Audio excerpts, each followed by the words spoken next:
अब हम बात करेंगे चरक के 1 से 20वें अध्याय यानी कि सिद्धि स्थान के 12वें अध्याय की, जिसमें कि हम ये बात कर रहे थे कि इसमें इन्होंने उत्तर बस्ती सिद्धि उपक्रम इसका नाम है।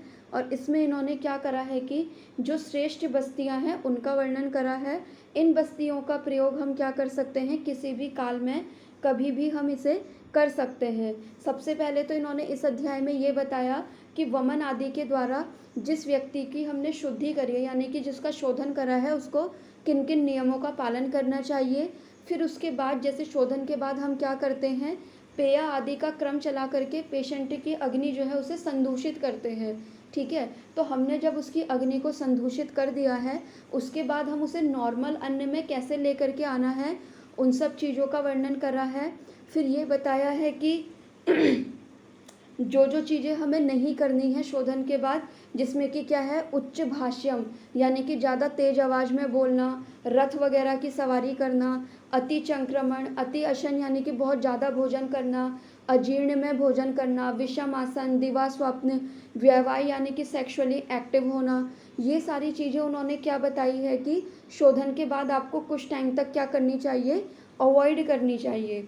फिर इसके बाद इन्होंने क्या करा है, यहाँ पे मुस्ता आदि यापन बस्ती, एरंड मूल आदि बस्ती, सहचर आदि बस्ती, बृहति आदि बस्ती, बला आदि यापन बस्ती, हपुषा आदि यापन बस्ती, लघु पंचमूल से सिद्ध बस्ती, ठीक है, इन सब का वर्णन करा है। स्थिर आदि यापन बस्ती, इसका वर्णन करा है। मयूर आदि, द्विपंचमूल आदि, इन सब चीज़ों का वर्णन इन्होंने यहाँ पे करा है। और कुर्म आदि, करकट आदि, गोवृष आदि, दशमूल आदि, तो डिफरेंट तरीके की इन्होंने यापन बस्तियों का वर्णन यहाँ पे करा हुआ है। और लास्ट में इन्होंने क्या करा है, वृश्यतमा, वृश्यतमा यानी कि वृश्य द्रव्यों में जो श्रेष्ठ बस्ती है उसका वर्णन यहाँ पे इन्होंने करा है। फिर इन्होंने बस्ती के गुण बताए हैं। फिर ये बताए हैं कि बस्ती चिकित्सा का भी कहाँ कहाँ पे वर्जन करना चाहिए। ठीक है, इसका वर्णन करते हुए इन्होंने यहाँ पे बस्ती से रिलेटेड जो डिस्कशन चल रहा था उसे समाप्त करा है। और उसके बाद इन्होंने क्या करा है कि सिद्धि स्थान की निरुक्ति बताई है, यानी कि जो सिद्धि स्थान का जो लास्ट चैप्टर है उसका जो अंतिम अध्याय है उसमें इन्होंने क्या करा है कि सिद्धि स्थान की निरुक्ति बताई है। और ये बताया है कि ये जो हमारा तंत्र है, तंत्र यानी कि हमारी ये जो चरक संहिता है, हमारा ये जो आयुर्वेद है, इसको पढ़ने का आपको क्या बेनिफिट मिलेगा वो बताया है।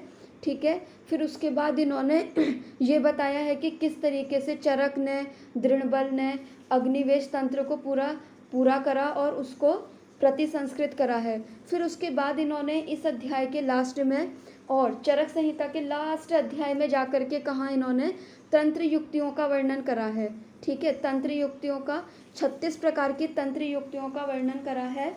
और इस तंत्र युक्तियों के ज्ञान का फल क्या होता है वो बताते हुए लास्ट में इस शास्त्र को पढ़ने के यानी कि चरक संहिता को पढ़ने का आपको क्या बेनिफिट मिला है उसका वर्णन करते हुए इन्होंने पूरी चरक संहिता को कंप्लीट करा है। ठीक है, तो आज जो है ये हमारा चरक संहिता का एक जो सुपरफिशियल सामान्य परिचय था कि किस चैप्टर में, किस स्थान में किन किन चीज़ों का वर्णन करा गया है, वो आज हमारा पूरा हुआ है। अब 1-2 दिन में जो है हम इसके एक एक चैप्टर से स्टार्ट हम करेंगे सूत्र स्थान के पहले अध्याय से। लेकिन सूत्र स्थान का पहला अध्याय करने से पहले हम स्रोतसों के बारे में पढ़ेंगे, जिससे कि हमारा स्रोतसों का कॉन्सेप्ट क्लियर हो और हमें प्रैक्टिस में उसकी हेल्प मिल पाए। ठीक है, तो यहीं पे ही ख़त्म करते हैं आज की क्लास को। अगर किसी की कोई क्वेरी है तो वो पूछ सकते हैं या फिर ग्रुप में मैसेज कर दीजिएगा।